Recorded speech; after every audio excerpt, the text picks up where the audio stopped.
కార్తీక్‌తో అయితే కా శ్రీధర్ అయితే ఇంక జోష్న గురించి తను ఆఫీస్‌లో ఏమేమో సీఈఓ పోస్ట్‌లో ఉండి తను ఏమేమి తప్పులు చేసిందో మొత్తం దీంట్లో ఉందిరా అనంటే, "నువ్వు అలా చేస్తున్నావని తెలిసే కాశీని అడ్డం పెట్టుకొని నిన్ను జైలు పాలు చేసింది. కానీ ఇప్పుడు నువ్వు చూపించే టైం కాదు ఇది నాన్న" అని చెప్పనని అంటాడు. అయినా సుమిత్ర విషయంలో ఏందో నాకు చాలా బాధగా ఉందిరా.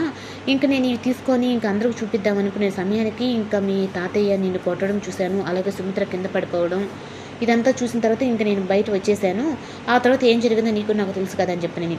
ఇంకా అలా బాధపడుతూ ఉంటే ఇంకా దీప అయితే సుమిత్రకు అలా జరిగిందని చాలా ఏడుస్తూ ఉంటుంది. ఇంకా పారిజాతం అయితే వచ్చి, "ఏంటి నువ్వు చాలా ఏడుస్తున్నావు, కన్న కూతురైనా జోష్ననే ఏడవటం లేదు. నువ్వెందుకు తెగ ఆరాట పడుతున్నావు" అంటే, "ఈ ఇంటి ఉప్పు తిన్నాను కదమ్మా" అని చెప్పని తనైతే అంటుంది. "ఏంటే నువ్వేదో సొంత కూతురైనట్టు మాదిరిగా మాట్లాడుతున్నావు ఏంటి? అంతగా ఏదన్నా బాధపడినా నేను బాధపడాలి. మా మమ్మీకి ఇలా జరిగింది అని చెప్పని. తనేదో ఇప్పుడే చనిపోయేటట్టు మాదిరిగా ఎందుకు నువ్వు అలా చేస్తున్నావంటే" ఇంక దీపకైతే ఒక్కసారిగా కోపం వచ్చి, "అయినా నిన్ను కనకపోయినా నిన్ను పెంచింది కదా, కాస్త కూడా తన మీద జాలి చూపించవా" అని చెప్పంటే, ఇంకా పారిజాతంకి నోట్లో మాట రాదు. అలాగే జోష్నకి, ఏంటి ఈ దీపకి నిజం తెలిసే ఇలా అందా లేదంటే కావాలని అంటుందా?